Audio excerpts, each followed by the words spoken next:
الحمد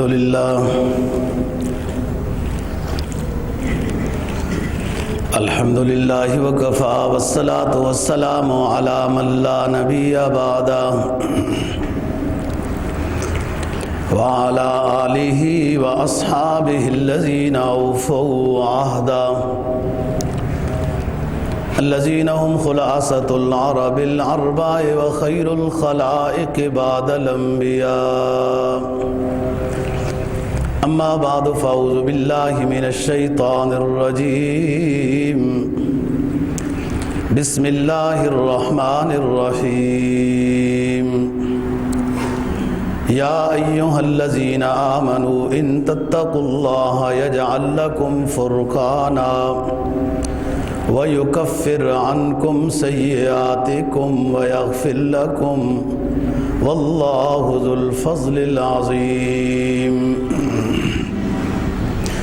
قال النبي صلى الله عليه وسلم اللهم أعني على ذكرك وشكرك وحسن عبادتك صدق الله العظيم وصدق رسوله النبي الأمي الكريم ونحن على ذلك لمن الشاهدين والشاكرين والحمد لله رب العالمين.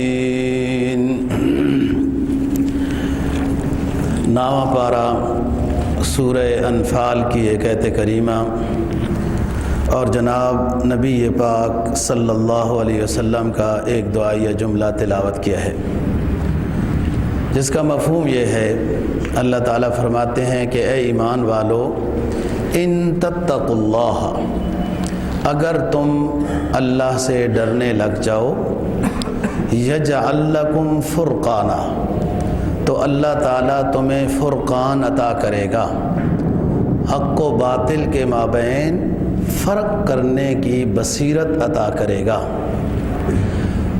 وَيُكَفِّرْ عَنْكُمْ سَيِّئَاتِكُمْ، اور تقوی کے برکت سے تمہارے گناہوں کو معاف کر دے گا، وَيَغْفِرْ لَكُمْ، اور تمہاری مغفرت کر دے گا، وَاللَّهُ ذُو الْفَضْلِ الْعَظِيمِ، اور اللہ تعالیٰ عظیم فضل والا ہے۔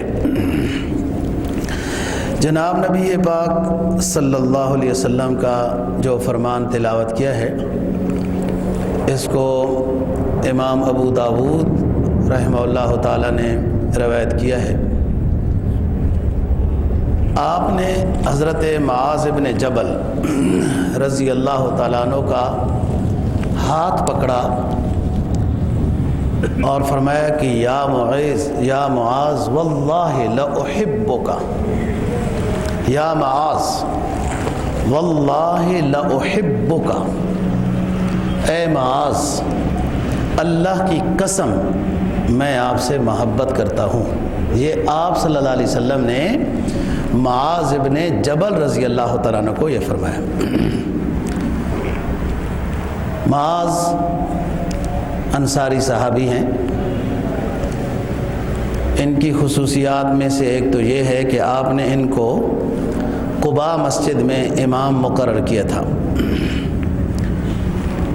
دوسری خصوصیت معاذ ابن جبل رضی اللہ تعالیٰ عنہ کی یہ ہے کہ جن چند صحابہ کرام کو آپ نے اپنی زندگی میں حکومتی عہدہ عطا کیا تھا، ان میں سے ایک معاذ ابن جبل ہیں، جن کو یمن کا گورنر بنایا تھا۔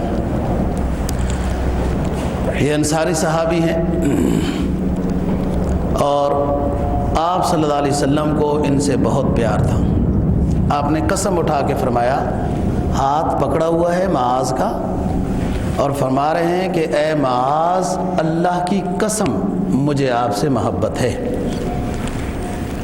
اگلی بات کیا فرمائی کہ اے معاذ، یہ جو میں جملے ابھی آپ کو بتا رہا ہوں،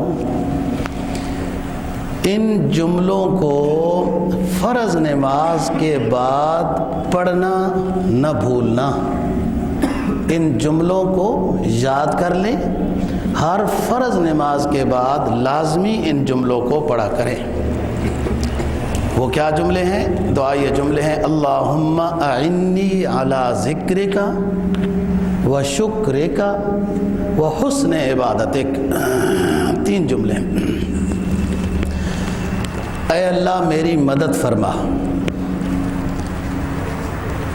آپ کا ذکر کروں، آپ نے ذکر کرنے پر میری مدد فرما، وہ شکر کا، اے اللہ اپنا شکر کرنے پر میری مدد فرما، وہ حسن عبادتک، اے اللہ اچھی عبادت کرنے پر میری مدد فرما۔ مدد سے مراد ہے توفیق عطا فرما، شرح صدر عطا فرما، عبادت پر دل لگ جائے، یہ ہے مدد۔ کہ نیکی بجا لانا بھی اللہ کی مدد اور توفیق سے ہے۔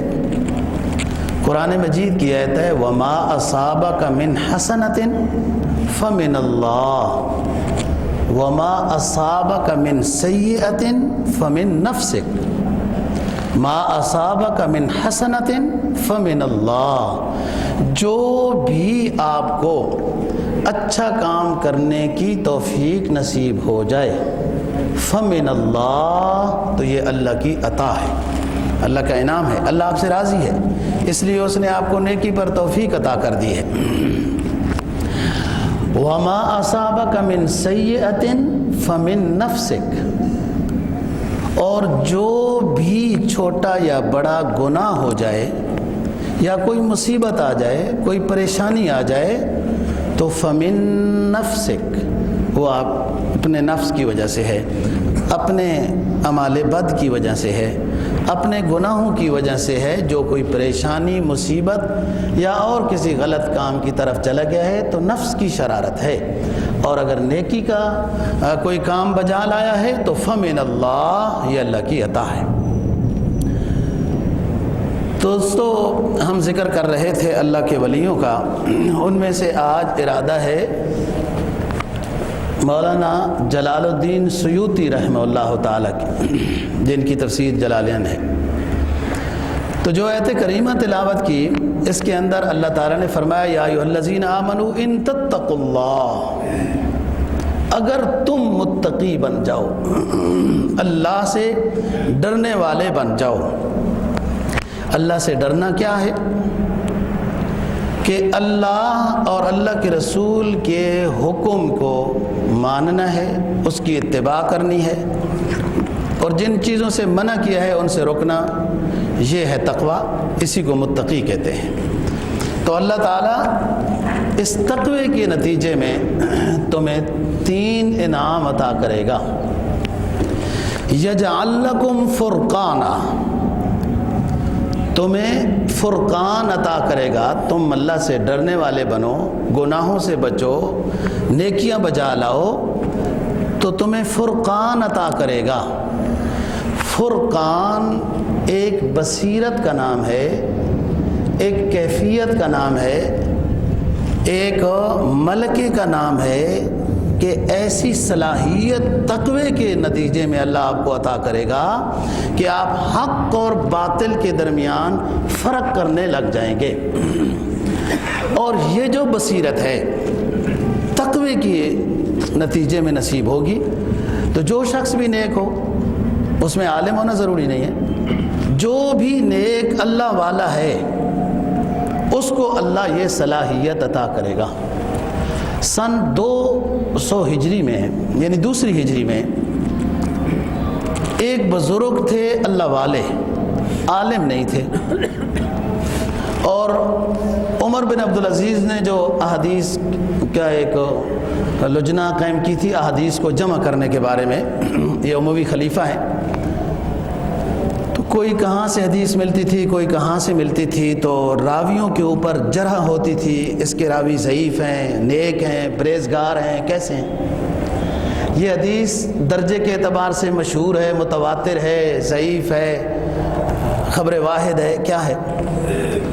تو پھر وہ علماء کی مجلس جو ہے وہ بیٹھتی تھی محدثین کی، تو احادیث پڑھی جاتی تھی، دوسرے علماء غلطی نکالتے تھے، بھائی اس میں فلاں راوی جو ہے، جو آپ فلانا نام لے رہے ہیں یہ نہیں ہے، فلاں راوی ہے یہ، وغیرہ۔ وہ بزرگ جو میں نے بتایا بڑے اللہ والے تھے اور عالم نہیں تھے، وہ درمیان میں بیٹھتے تھے ان علماء کے۔ علماء تو اپنی ظاہری تحقیق کے لحاظ سے حدیث کے اوپر جرح کرتے تھے کہ حدیث صحیح ہے، غلط ہے، مشہور ہے، متواتر ہے، موضوع ہے، گھڑی ہوئی ہے، جس طرح ہے۔ یہ بزرگ جو ہیں عالم نہیں تھے، یہ حدیث سنتے تھے، اور حدیث سننے کے بعد پھر یہ سر اوپر کر کے فرما دیتے تھے ٹھیک ہے، حدیث ٹھیک ہے۔ اور بعض دفعہ کوئی شخص حدیث پڑھتے تو یہ فرما دیتے کہ اس میں کوئی کلام ہے، یہ اس طرح الفاظ نہیں ہیں۔ لوگوں نے پوچھا کہ آپ عالم نہیں ہیں، آپ نے حدیث پڑھی نہیں ہے، اور آپ یہ کس طرح فیصلہ کرتے ہیں؟ اچھا، ان بزرگوں کے فیصلے پر علماء پھر تحقیق مزید کرتے تو ایسا ہی ہوتا جیسے اس بزرگ نے فرمایا تھا کہ یہ ٹھیک ہے اور اس میں کچھ کلام ہے۔ ان سے پوچھا کہ آپ عالم نہیں ہیں اور آپ کیسے یہ فیصلہ کر لیتے ہیں؟ تو یہ فرماتے ہیں کہ جس وقت کوئی شخص حدیث پڑھتا ہے تو میرے سامنے وہ حدیث جب صحیح ہوتی ہے اور آپ صلی اللہ علیہ وسلم کا وہ فرمان ہے تو میرے سامنے ایک روشنی آتی ہے، اور جب وہ حدیث صحیح نہیں ہوتی تو روشنی نہیں آتی۔ یہ ہے بات دوستو، یا ایھا الذین آمنوا ان تتقوا اللہ یجعل لکم فرقانا، اگر تم متقی بن جاؤ، اور آسان سا نسخہ ہے، گناہوں سے بچو۔ جو گناہ ہے، چند چیزیں تو گناہ ہیں، ان سے بچنا تو آسان ہے، باقی سب حلال ہے۔ گناہوں سے بچو، اعمال صالحہ بجا لاؤ، یہ ہے تقوی۔ یجعل لکم فرقانا، اللہ تعالیٰ تمہیں فرقان عطا کرے گا، بصیرت عطا کرے گا، صلاحیت عطا کرے گا، حق و باطل کے درمیان فرق کر سکو گے۔ یہ روحانی بصیرت ہے۔ وَيُكَفِّرْ عَنْكُمْ سَيِّئَاتِكُمْ، اور تقوی کے نتیجے میں اللہ تمہاری غلطیوں کو، گناہوں کو معاف کر دے گا۔ وَيَغْفِرْ لَكُمْ، اور مغفرت کر دے گا۔ وَاللَّهُ ذُو الْفَضْلِ الْعَظِيمِ، اللہ عظیم فضل والا ہے۔ یہ فضل عظیم فضل ہے کہ جس کو تقوی کی زندگی عطا ہو گئی اور گناہ ختم ہو گئے، گناہ معاف ہو گئے۔ شیخ عبد القادر جیلانی رحمہ اللہ تعالیٰ طواف کر رہے ہیں۔ شیخ سعدی رحمہ اللہ تعالیٰ گلستان میں واقعہ لکھتے ہیں کہ شیخ صاحب دعا کر رہے ہیں کہ یا اللہ میرے گناہوں کو مٹا دے، یا اللہ میرے گناہوں کو مٹا دے، یا اللہ میرے گناہوں کو لکیر پھیر دے، مٹا دے۔ کسی مرید نے پوچھا کہ حضرت اور بھی دعائیں مانگے نا، صرف گناہوں کو مٹا دیں، گناہوں کو ختم کر دیں، گناہوں کو معاف کر دیں، اعمال وہ جو منکر نکیر نے اعمال نامے میں گناہ لکھے ہیں ان پر لکیر لگا دیں، مٹا دیں، یہی دعا آپ کرتے ہیں اور دعا نہیں کرتے ہیں؟ تو فرمایا کہ دوستو جب گناہ مٹ گئے تو پھر سب کچھ نصیب ہو گیا۔ یغفر لکم ذنوبکم، اللہ تعالیٰ تمہارے گناہوں کو معاف کر دے گا، اور وہ عظیم فضل والا ہے۔ یہی فضل عظیم ہے نا، یہی فضل عظیم ہے کہ اس نے نیکی کی توفیق بخشی، گناہوں سے بچنے کی ہمت عطا کی، اعمال صالحہ بجا لانے کی ہمت عطا کی۔ تو یہ فضل عظیم ہے، گناہ معاف ہو گئے۔ اب یہ تو اندازہ تب ہوگا نا جب تھوڑا سا یہ سفر ختم ہوگا اور اگلا سفر شروع ہوتا ہے، تو پھر فضل عظیم کا اندازہ ہوگا کہ اللہ کا یہ کتنا فضل ہے کہ اس نے مجھے نیکی کی توفیق بخشی اور گناہوں سے بچتا ہے۔ تو بات کر رہا ہوں علماء دین اور اولیاء اعظام رحمہ اللہ تعالیٰ کی، کہ شیخ احمد رفاعی رحمہ اللہ تعالیٰ جب حج پہ تھے، جو بات ہم نے گزشتہ جمعے پہ کی ہے، تو مولانا جلال الدین سیوطی رحمہ اللہ تعالیٰ یہ اس حج میں شیخ عبد القادر جیلانی، مولانا جلال الدین سیوطی اور بڑے بڑے محدثین شیخ احمد رفاعی کے ساتھ تھے جنہوں نے ان کی اس کرامت کا ذکر کیا ہے۔ مولانا جلال الدین سیوطی، جن کا نام عبد الرحمن بن محمد ہے، بن محمد کمال الدین، ان کا لقب ہے جلال الدین، کنیت ہے ابو الفضل، عرف ہے ابن الکتب، کتابوں کا بندہ، بہت مطالعہ کیا انہوں نے کتابوں کا اور بہت کتابیں لکھی ہیں۔ اور ہم بتائیں گے بات، جناب نبی پاک صلی اللہ علیہ وسلم نے علامہ جلال الدین سیوطی کو خواب میں لقب دیا تھا شیخ الحدیث کا، پھر لوگ ان کو شیخ الحدیث کہتے تھے۔ بڑی بڑی مشہور کتابیں کہ جن کے پڑھے بغیر عالم دین عالم نہیں کہلا سکتا، مفتی شریعت مفتی نہیں کہلا سکتا جب تک کہ مولانا جلال الدین سیوطی کی کتابیں نہ پڑھ لیں۔ مفتی کے لیے لازم ہے کتاب الاشباح والنظائر، مولانا جلال الدین سیوطی کی کتاب ہے۔ اور درس نظامی میں تفسیر جلالین مولانا جلال الدین سیوطی اور مولانا جلال الدین محلی کی کتاب ہے جو لازمی ہے۔ عالم دین عالم نہیں جب تک کہ مولانا کی اس کتاب کو نہ پڑھ لیں۔ اور در منصور، یہ عالم دین کے لیے لازمی ہے اس کتاب کا مطالعہ کرنا۔ مزید یہ کہ آپ کی کتاب اتنی شہرہ آفاق ہوئی، قرآن کے موضوع پر جو آپ نے کتاب لکھی، اس کا ترجمہ مولانا تقی عثمانی صاحب مدظ الہم نے کیا ہے علوم القرآن کے نام سے۔ الاتقان فی علوم القرآن، یہ مولانا جلال الدین سیوطی کی کتاب ہے۔ اور تاریخ الخلفاء، جناب نبی پاک صلی اللہ علیہ وسلم سے لے کر خلیفہ مستکفی باللہ قائم بامر اللہ، اس زمانے تک ہیں یہ مولانا صاحب۔ سن 849 ہجری میں پیدا ہوئے، اس تک مولانا نے تمام خلفاء اور اس کے ساتھ جو تاریخ کی بات ملتی تھی، ایک مسلم مصدق باحوالہ تاریخ لکھی، کئی جلدوں میں ہے تاریخ الخلفاء۔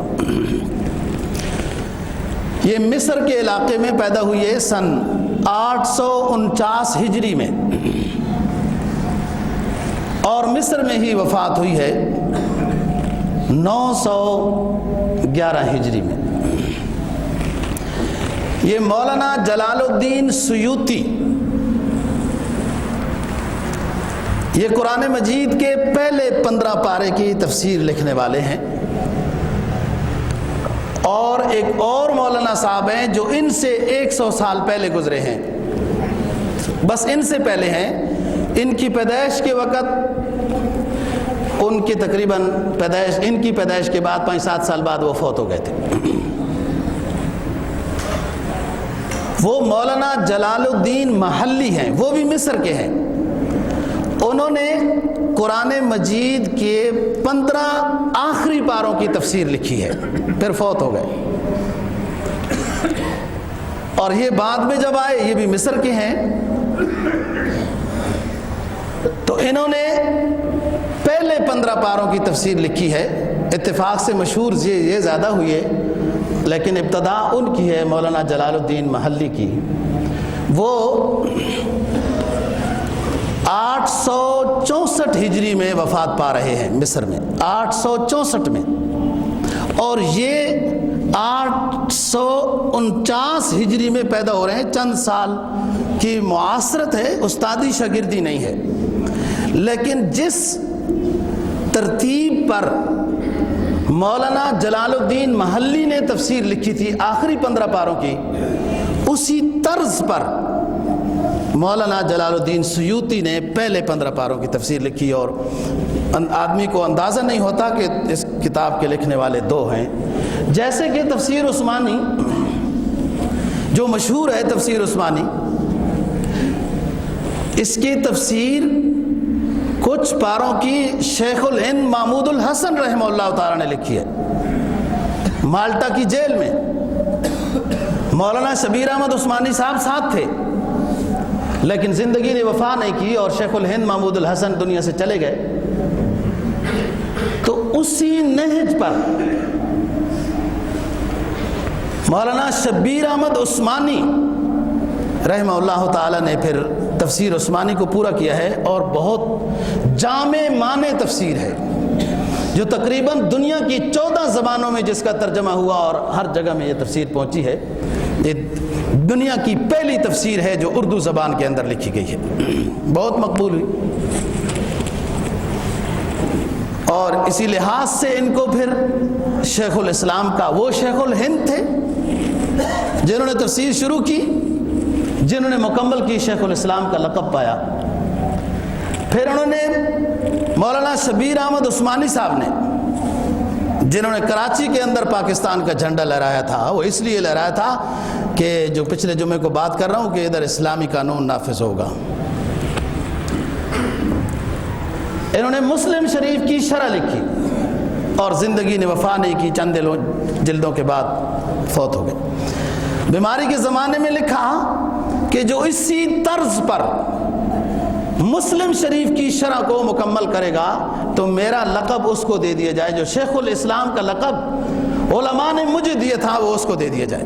چنانچہ اس سعادت کو حاصل کرنے والے استاد محترم مولانا محمد تقی عثمانی صاحب مدث اللہم ہیں، جنہوں نے مسلم شریف کی شرح عربی زبان میں شیخ الاسلام کے طرز کے اوپر لکھی.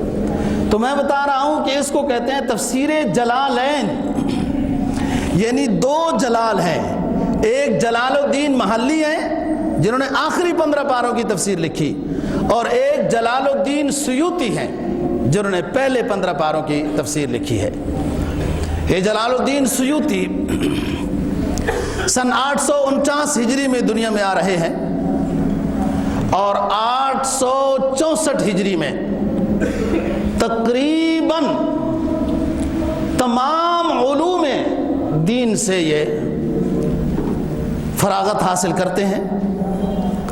اپنی کتاب حسن المحاضرہ میں لکھتے ہیں کہ اللہ نے مجھے 7 علوم میں کمال عطا کیا تھا. ایک تفسیر میں، نمبر 2 حدیث میں، نمبر 3 فقہ میں، نمبر 4 تاریخ میں، نمبر 5 علم معانی میں، اور علم بدیع میں 6 اور 7 علم معانی بدیع اسی کی تیسری قسم ہے، وہ بھی فصاحت و بلاغت کے ساتھ اس علم کا بھی تعلق ہے. ان 7 علموں پر اللہ تعالیٰ نے مجھے مہارت عطا کی تھی. سن 864 ہجری میں تمام علوم سے یہ فراغت حاصل کرتے ہیں، درس و تدریس میں مصروف ہوتے ہیں، اور سب سے پہلی کتاب جو انہوں نے لکھی وہ الاشباح والنظائر ہے، جو مفتی کے لیے لازم ہے یہ کتاب پڑھائی جاتی ہے اور سب سے پہلی کتاب ہے. علماء نے دوستو بڑی بڑی کتابیں لکھی ہیں، جس پر بعض حضرات نے تو یہ لکھا ہے کہ امام غزالی رحمہ اللہ تعالیٰ کی زندگی اور ان کی کتابوں کو آپس میں اگر تقسیم کیا جائے تو یومیہ 12 صفحے بنتے ہیں وغیرہ وغیرہ. اور بھی بہت سارے علماء کی کتابیں ہیں جو زندگی تھوڑی معلوم ہوتی ہے اور ان کی خدمات بہت زیادہ ہیں. جو بندہ جتنا نیک ہوتا ہے دوستو، اس کے وقت میں اللہ برکت عطا کر دیتا ہے. علماء تصوف نے لکھا ہے کہ وقت کی مثال ربڑ کی طرح ہے، اور چھوڑو گے تو تھوڑا سا ہے، تھوڑی سی ہو جاتی ہے، اور کھینچو تو لمبی ہو جاتی ہے. جو لوگ اس وقت کو کام میں لاتے ہیں تو وقت میں برکت عطا ہو جاتی ہے، اور وقت میں برکت نیکی سے آتی ہے، پرہیزگاری سے آتی ہے، ٹائم ٹیبل سے آتی ہے. 500 کتب مولانا جلال الدین سیوطی رحمہ اللہ تعالی نے لکھی ہیں، جو ایک ایک کتاب کئی کئی جلدوں میں ہے، جو ان کی زندگی پر تقسیم کیے جائیں اوراق تو سمجھ نہیں آتے ہیں۔ اللہ نے وقت میں اتنی برکت عطا کی۔ 864 میں یہ درس و تدریس میں مصروف ہوتے ہیں، 871 میں ان کو فتویٰ دینے کی اجازت علماء، حکومت اور بڑے بڑے اہل علم کی طرف سے ملتی ہے، اور 872 ہجری میں ان کو بخاری شریف اور دیگر احادیث کی کتابیں پڑھانے کی اجازت دی جاتی ہے، یعنی شیخ الحدیث۔ یہ تقریباً 40 سال تک تو درس و تدریس میں مصروف رہے۔ اس دوران حج کے سفر ہوتے رہے۔ کسی نے پوچھا کہ حضرت آپ کا اتنا حافظہ ہے، آپ کو حوالہ یاد ہوتا ہے، صفحے یاد ہوتے ہیں، کتابیں یاد ہوتی ہیں، یہ اتنا حافظہ اللہ نے آپ کو کیسے عطا کیا ہے؟ تو بتاتے ہیں کہ میں جب حج پہ گیا تو احادیث میں آتا ہے کہ آب زمزم پی کر جو بھی دعا مانگی جائے تو اللہ تعالیٰ وہ دعا قبول کرتے ہیں۔ میں نے جب بھی آب زمزم والا پانی نوش کیا اور جو اس کی دعا ہے وہ پڑھی، اس کے بعد میں نے یہ دعا مانگی کہ اے اللہ، حدیث میں مجھے حافظ ابن حجر العسقلانی جیسا ملکہ، صلاحیت اور مہارت اور حافظہ عطا کر، اور فقہ میں علامہ بلقینی رحمہ اللہ تعالی جیسی صلاحیت اور مہارت عطا کر۔ یہ اللہ نے میری دعا قبول کر لی۔ حافظ ابن حجر رحمہ اللہ تعالیٰ اتنے حافظے والے تھے دوستو کہ ایک کتاب ایک ہی دفعہ پڑھنی پڑتی تھی بس۔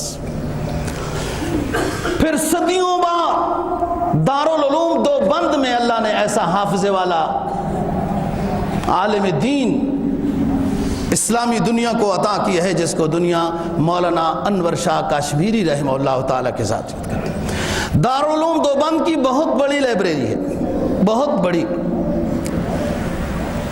آپ کے استاد یہ فرمایا کرتے تھے کہ اتفاق سے اللہ نہ کرے ایسا ہو، لیکن اگر اتفاق سے دارالعلوم دیوبند کی لائبریری کو آگ لگ گئی اور کتابیں ضائع ہو گئیں تو انور شاہ کشمیری موجود ہیں، ہم دوبارہ ساری کتابیں لکھ لیں گے۔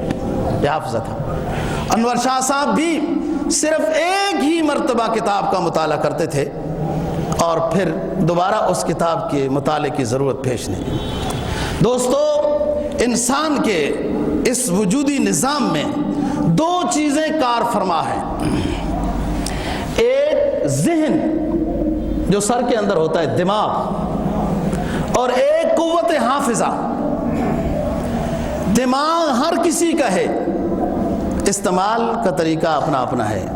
کوئی یکسوئی سے استعمال کرتا ہے، کوئی دوسرے کام بھی کرتا رہتا ہے، کوئی سبق بھی پڑھتا ہے، ساتھ میچ بھی دیکھتا ہے، ہاں وہ دفتر کا کام بھی کرتا ہے تو آؤٹ کتنے ہو گئے، تو کیا دفتر کا کام ہوگا اور کیا یکسوئی جب نہیں ہوگی تو وہ دماغ کام صحیح نہیں کرتا۔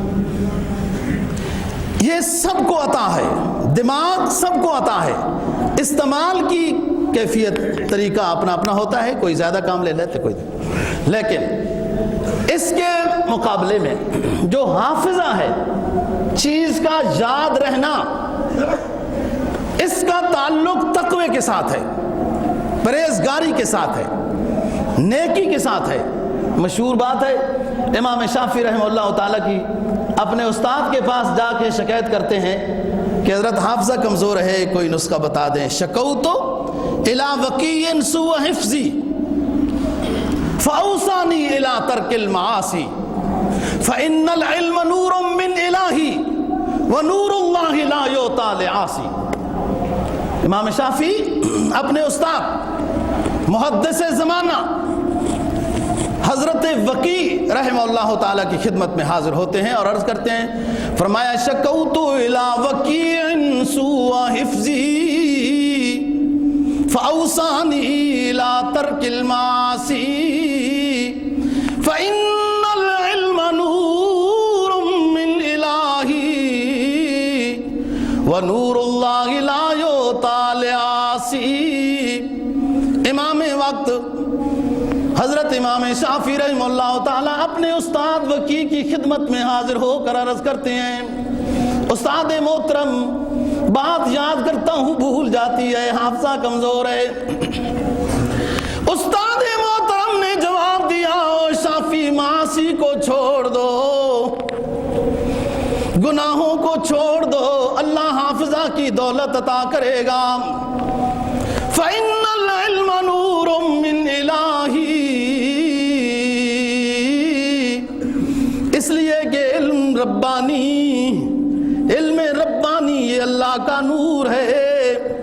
وَنُورُ اللَّهِ لَا يُؤْتَىٰ لِعَاصِي، اللہ اپنا نور گناہگار کو عطا نہیں کرتا۔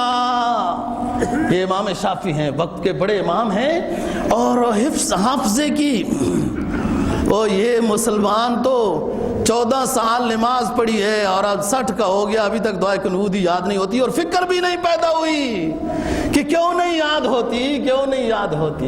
حافظہ اس کا تعلق اللہ کی عطا سے ہے، تقوی کے ساتھ اس کا تعلق ہے، اور دماغ سب کو ہے استعمال کی صلاحیت، استعمال کا طریقہ لوگ توجہ سے سبق نہیں پڑھتے ہیں، جس کی وجہ سے انہیں وہ بھول جاتا ہے۔ یہ اس آخری عمر میں علامہ جلال الدین سیوطی رحمہ اللہ تعالیٰ آخری زمانے میں یکسوئی میں آ جاتے ہیں، لوگوں کی اصلاح میں، تصوف میں، یہ سلسلے میں شاذلی ہیں۔ شیخ ابو الحسن شاذلی رحمہ اللہ تعالیٰ وہ حزب البحر والے، وہ بھی اتفاق سے مصر کے ہیں، یہ اس سلسلے کے ہیں اور شافعی المسلک ہیں۔ ابو موسیٰ عشری کے ساتھ شجرہ نسب ملتا ہے، اور آخری زمانے میں یکسوئی میں آتے ہیں، خلوت نشینی میں آتے ہیں، اللہ اللہ کرتے ہیں، لوگوں کی اصلاح، اپنی اصلاح کی فکر میں مصروف ہو گئے، اور ساتھیوں کو وصیت کرتے ہیں کہ سب کچھ اللہ عطا کرتا ہے تقوی کی زندگی میں آنے سے، متقی بن جاؤ، گناہوں کو چھوڑو، اطاعت میں آؤ، اللہ اور اللہ کے رسول کی اطاعت میں، اتباع میں، بات ماننے میں آؤ، گناہوں کو چھوڑو، متقی بن جاؤ، اللہ سب کچھ عطا کر دے گا۔ فرمایا کرتے تھے کہ سب سے بہترین رفیق ہم نشین، سب سے بہترین رفیق، ساتھی، ہم نشین انسان کا وہ خوف خدا ہے۔ اس نشین کو اپنے پاس سے کبھی نہ دور ہونے دینا۔ جب خوف خدا نصیب ہو جائے دوستو، تو پھر ہر جگہ میں یہ شخص متقی ہوگا، لوگوں کے سامنے بھی، خلوت میں بھی، اور جہاں یہ گناہ کر سکتا ہے وہاں بھی نہیں کر رہا کہ اللہ کا اس کو خوف حاصل ہے۔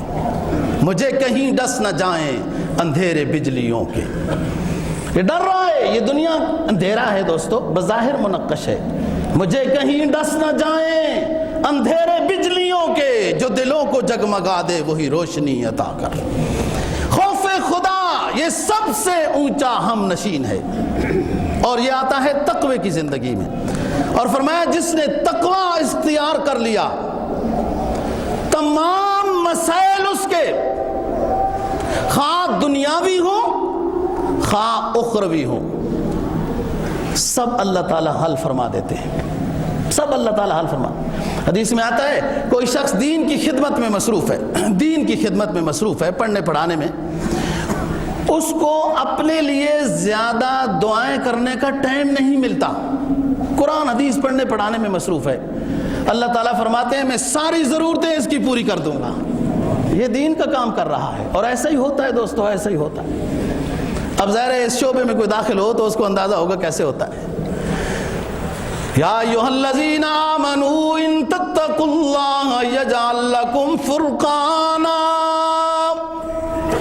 ویکفر عنکم سیئاتکم ویغفر لکم واللہ ذو الفضل العظیم۔ اے ایمان والو متقی بن جاؤ، اگر تم متقی بن گئے تو تمہیں اللہ وہ صلاحیت، وہ مقام، وہ ملکہ عطا کرے گا جو حق و باطل کے مابین فرق کرنے لگ جاؤ گے اور تمہاری سیئات کو مٹا دے گا، تمہیں اپنا محبوب بنائے گا، تمہاری مغفرت کرے گا، اس لیے کہ وہ بڑا فضل والا ہے، ذو الفضل العظیم۔ سب سے اونچی دولت تو یہ مل گئی کہ اللہ نے گناہ معاف کر دیے، تقوی کی زندگی میں آخرت بن گئی۔ اور جس کی دوستو آخرت بن جاتی ہے تو یاد رکھنا اس کی دنیا بھی بن جاتی ہے۔ انعام بعد میں ملتا ہے، جن کو انعام مل رہا ہوتا ہے پہلے سے ان کے لیے نشستیں بھی خاص کر دی جاتی ہیں، یوں بھی کر دیا جاتا ہے، اندازہ ہو رہا ہوتا ہے انعام انہی کو ملنے والا ہے، دنیا بھی درست ہو جاتی ہے۔ فرمایا وَمَن يَتَّقِ اللَّهَ يَجْعَل لَّهُ مَخْرَجًا، سورہ طلاق۔ جو متقی بن گیا اسے اللہ تعالیٰ ہر مصیبت سے ہر پریشانی سے نکال دے گا۔ یہ دنیاوی بات ہو گئی۔ دیکھو دنیا میں پریشانی مصیبت آتی رہتی ہے، متقی بن جاؤ، وَمَن يَتَّقِ اللَّهَ يَجْعَل لَّهُ مَخْرَجًا۔ مصیبتوں سے نجات چاہتے ہو، بے سکونیوں کے بدلے میں سکون چاہتے ہو، بے آرامیوں کے بدلے میں راحت چاہتے ہو، عافیت چاہتے ہو تو متقی بن جاؤ، ہر مصیبت سے اللہ تمہیں نکال کے راحت عطا کرے گا۔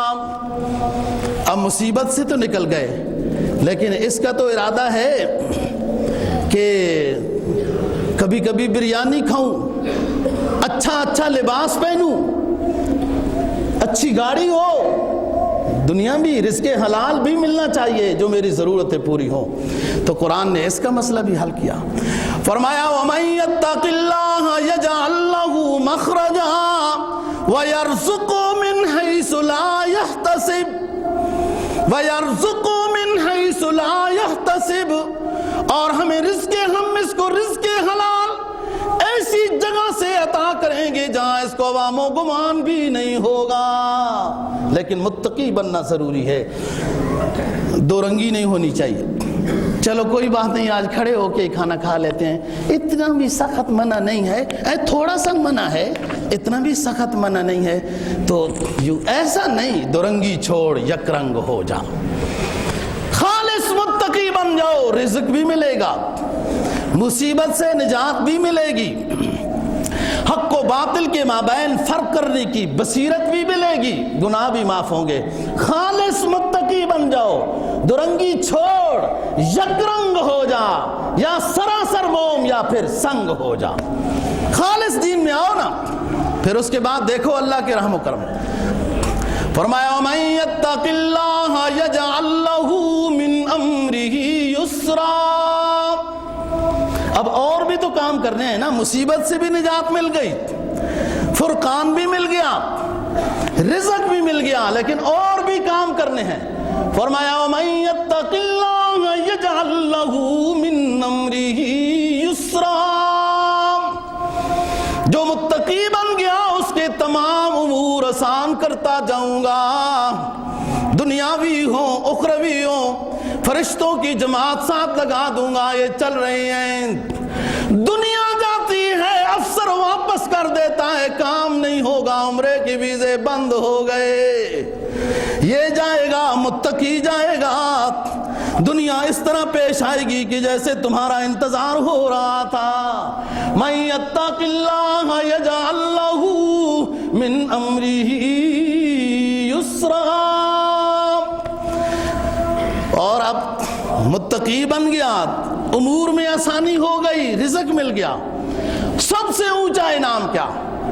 فرمایا متقی بن گئے ہو تو میں اپنا مکرم بناؤں گا، ان اکرمکم عند اللہ اتقاکم، تم میں سے جو عزت چاہتا ہے، احترام چاہتا ہے تو متقی بن جائے، اس کو میں سب سے زیادہ عزت عطا کروں گا۔ اور عزت اس میں ہے دوستو، جب اللہ کسی کو عزت دیتا ہے، یاد رکھنا یہ بات، جب اللہ کسی کو عزت دیتا ہے پوری دنیا اس سے عزت چھیننا چاہے نہیں چھین سکتی، وہ عزت دائمی ہوتی ہے۔ اور دنیا والے جس کو عزت دیتے ہیں نا وہ عزت بھی نقلی، وہ دینے والے بھی نقلی. نہیں تجربہ آپ کو، آج یہ جیت گئے آج وہ جیت گئے. یہ دنیا والے جن کو عزت دیتے ہیں وہ عزت عارضی ہوتی ہے، چھن جاتی ہے، وہ ہوتی ہی 2 نمبر طریقے کی ہے. اللہ تو دیکھ بھال کے عزت دیتا ہے، اور وہ عزت یہ اللہ کی عطا ہے. بے شک وہ شخص غریب ہو، ظاہری طور پر عمدہ لباس نہ ہو، لیکن لوگوں کے دلوں میں اس کی عزت ہوتی ہے، فرشتے اس کی عزت کرتے ہیں. اللہ فخریہ طور پر اس بندے کا اعلان کرتے ہیں. کسی عربی شاعر نے عجیب بات کہی، فرمایا لیس الجمال باسواب تزیننا، لیس الجمال باسواب تزیننا ولکن الجمال جمال العلم والادب. لیس الیتیم الذی قد مات والدہ ولکن الیتیم الذی وَلَكِنَّ الْيَتِيمَ يَتِيمُ الْعِلْمِ وَالْحَسَبُ. خوبصورتی لباس سے نہیں، علم اور تقوی سے عطا ہوتی ہے. خوبصورتی لباس سے نہیں، مالداری سے نہیں، خوبصورتی علم اور تقوی سے عطا ہوتی ہے. ظاہری تو سیاہ فام ہے. حضرت بلال حبشی رضی اللہ تعالیٰ عنہ غربت میں وہ عالم ہے کہ امیہ غلامی کے زمانے میں گرم ریت پہ لٹاتا ہے، ابو بکر خرید کے آزاد کرتے ہیں. سید کونین صلی اللہ علیہ وسلم اپنے رفقا کو فرماتے ہیں بلال کو حبشی نہ کہنا، آل بیت رسول کہنا. ہے تو سیاہ فام، رنگ کا کالا ہے، دل کا گورا ہے، اور غریب بھی ہے، غلامی کے زمانہ گزار رہا ہے، گرم ریت پہ لٹایا جا رہا ہے، لیکن اصلی حسن اور کمال اس کو اللہ نے عطا کر دیا. سرکار دو جہاں صلی اللہ علیہ وسلم معراج کے سفر سے واپس تشریف لاتے ہیں، پوچھتے ہو بلال کیا نیکی کرتے ہو، بلال کیا نیکی کرتے ہو؟ جب فرشتے مجھے جنت کا سیر کرا رہے تھے تو جنت میں کھٹ کھٹ کی آواز آ رہی تھی. میں نے پوچھا جبرائیل جنت میں یہ کس کے چلنے کی آواز آ رہی ہے؟ جبرائیل نے بتایا اللہ کے حبیب آپ کے ایک صحابی بلال کے چلنے کی آواز آ رہی ہے. آپ نے پوچھا بلال نیکی کیا ہے؟ فرمایا آپ کا دیدار کرنا ہے. اللہ کے حبیب میری نیکی ہے بس وضو بناتا ہوں، 2 گانا تحیت الوضو پڑھ لیتا ہوں، اور تو کوئی خاص نیکی نہیں. ظاہری طور پر تو رنگ کا کالا ہے، دل کا گورا ہے، اور غربت ایسی ہے کہ غلامی کے زمانے میں آئے. فرمایا لیس الجمال باسواب تزیننا ولکن الجمال جمال العلم والادب. لیس الیتیم الذی قد مات والدہ ولکن الیتیم یتیم العلم والحسب. یتیم وہ نہیں جس کا والد فوت ہو گیا ہو، وہ تو سب کا ہی فوت ہو جانا ہے. یتیم وہ ہے جس کے پاس علم اور تقوی کی دولت نہیں ہے تو وہ یتیم ہے. علامہ صاحب لوگوں کو تقوی کا درس دیتے ہیں. علامہ جلال الدین سیوطی، کسی نے پوچھا کہ آپ کو نبی پاک صلی اللہ علیہ وسلم نے یہ لقب عطا کیا خواب میں شیخ الحدیث، بہت حافظہ اور اللہ نے کمال عطا کیا تھا. نبی پاک صلی اللہ علیہ وسلم کی زیارت کتنی مرتبہ نصیب ہوئی؟ عرض کیا 70 مرتبہ تو لکھتا رہتا تھا اور پتہ نہیں ہے. دوستو جب انسان کی کوالٹی تقوی کی بہت اونچی ہو، نبی پاک صلی اللہ علیہ وسلم کی زیارت نصیب ہوتی ہے. اپنے خادم خاص کو ایک بات کہتے ہیں، قیلولہ فرما رہے ہیں، قیلولہ زور کی نماز کے بعد اٹھتے ہیں محمد بن علی رحمہ اللہ تعالیٰ، خادم خاص ہیں ان کے. اور میں جو اس طرح کی بات آپ کے سامنے کرتا ہوں نا دوستو، تمام مستند علماء نے اپنی کتابوں میں باحوالہ اس بات کو لکھا ہوتا ہے. قیلولے سے اٹھے، خادم بیٹھے تھے دوستو، اس وقت کے خادم بھی اونچے خادم ہوتے تھے۔ شیخ رات کو آرام کرتا ہے تو خادم آرام نہیں کرتے تھے۔ شیخ الہند محمود الحسن رحمہ اللہ تعالی، مالٹا کی جیل میں جو ابھی بات کر رہا ہوں، پانی ٹھنڈا تھا، سخت سردی تھی، ساری رات مولانا حسین امن مدنی، جن کو بعد میں لقب شیخ العرب والعجم ملا، ساری رات لوٹا بھر کے اپنے ساتھ رکھتے تھے کہ صبح جب استاد محترم جاگیں گے تو جسم کی حرارت کی وجہ سے پانی اتنا ٹھنڈا نہیں ہوگا، تہجد کے لیے وضو بآسانی بنا لیں گے۔ اس طرح کے لوگ دوستو خادم گزرے ہیں، استادوں کے فرما بردار گزرے ہیں، پھر جن کا نام دنیا میں بھی اور آخرت میں بھی روشن ہو گیا۔ آج کیا خدمت ہے، اس لیے تو دنیا محروم ہے۔ خواہ دین کا علم ہو، دنیاوی علم ہو، استاد کی قدر فرائض میں سے ہے، فرائض میں سے، اور جس نے نہیں کی محروم ہو گیا۔ وہ سمجھ نہیں آتی، بعد میں سمجھ آئے گی، پھر ہمیشہ ٹیبل کے اوپر رومال ہی پھیرتا رہے گا، وہ پیالی اٹھا کے پھر رومال سے ٹیبل صاف کرے گا۔ پھر کوئی بیٹھے گا نا محترم تو کہے گا ہاں میں بھی 10-12 پڑھا تھا پر اس طرح ہی ہو گیا ہے، 4 کلاسیں درس نظامی میں پڑھی تھی پر یوں ہو گیا۔ کیوں یوں ہو گیا؟ اس لیے ہو گیا کہ کسی استاد کی بدعا لگ گئی ہے، اب جھاڑو مارتا رہے گا۔ تو بات یہ ہے دوستو، اس وقت کے لحاظ سے خادم بڑے اونچے تھے۔ خادم بیٹھے ہیں، استاد کو، شیخ کو کوئی تکلیف نہ ہو۔ قیلولے سے علامہ جلال الدین سیوطی رحمہ اللہ تعالیٰ اٹھتے ہیں اور پوچھتے ہیں کہ محمد اگر ایک بات کروں اور کسی کو نہ بتاؤ، لیکن میرے مرنے کے بعد، اگر میں پہلے مر گیا، میرے مرنے کے بعد پھر بتا سکتے ہو، مرنے تک نہ بتانا کسی کو، تو پھر ایک بات کرتا ہوں۔ کہا حضور نہیں بتاؤں گا، وعدہ ہے۔ کہا دل چاہتا ہے آج عصر کی نماز مکہ شریف میں پڑھیں، یہ مصر میں بیٹھے ہیں۔ کہا حضور ضرور۔ کہا چلو وضو بناؤ، تیاری کرو، آنکھیں بند کرو، میرا ہاتھ پکڑو۔ کہتے ہیں 27 قدم ہم چلے، فرمایا ہاتھ کھولو محمد، آنکھیں کھول دو محمد۔ جب کھولا تو سامنے بیت اللہ شریف تھا۔ دوستو اس طرح کے بزرگوں کے کئی واقعات مولانا شیخ الحدیث زکریا رحمہ اللہ تعالیٰ نے فضائل حج میں لکھے ہیں، آپ حضرات پڑھ سکتے ہیں۔ یہ کرامت ہے جب ہوا تابع ہو سکتی ہے۔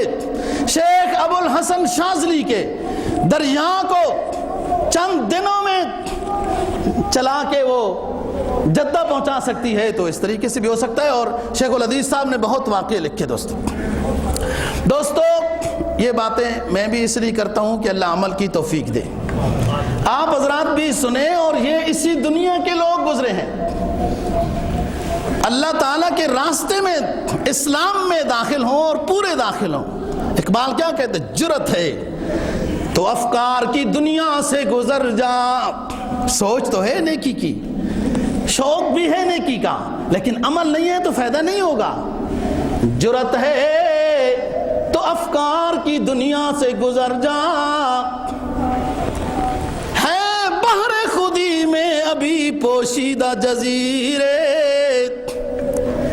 یہ بھی انسان ہے، علامہ رومی بھی انسان ہے، یہ بھی انسان ہے، شمس تبریز بھی انسان ہے، یہ بھی انسان ہے، امام ابو حنیفہ بھی انسان ہے، یہ بھی انسان ہے، عمر فاروق بھی انسان ہے۔ ہوائیں حکم لے کے چلتی ہیں اس لیے کہ انہوں نے بحر خودی کے جو پوشیدہ ہیں چیزیں انہیں سامنے لایا، تقوی کی زندگی میں آئے، اللہ نے ان کی خواہشیں، جائز خواہشیں یوں پوری کر دی۔ جرأت ہے تو افکار کی دنیا سے گزر جا، ہے بحر خودی میں ابھی پوشیدہ جزیرے، کھلتے نہیں اس بحر اس قلزم خاموش کے اسرار، کھلتے نہیں۔ جب نیکی کرے گا، تقوی میں آئے گا، للہیت میں آئے گا، اتباع شریعت میں آئے گا، تب کھلیں گے، کھلتے نہیں اس بحر اس قلزم خاموش کے اسرار۔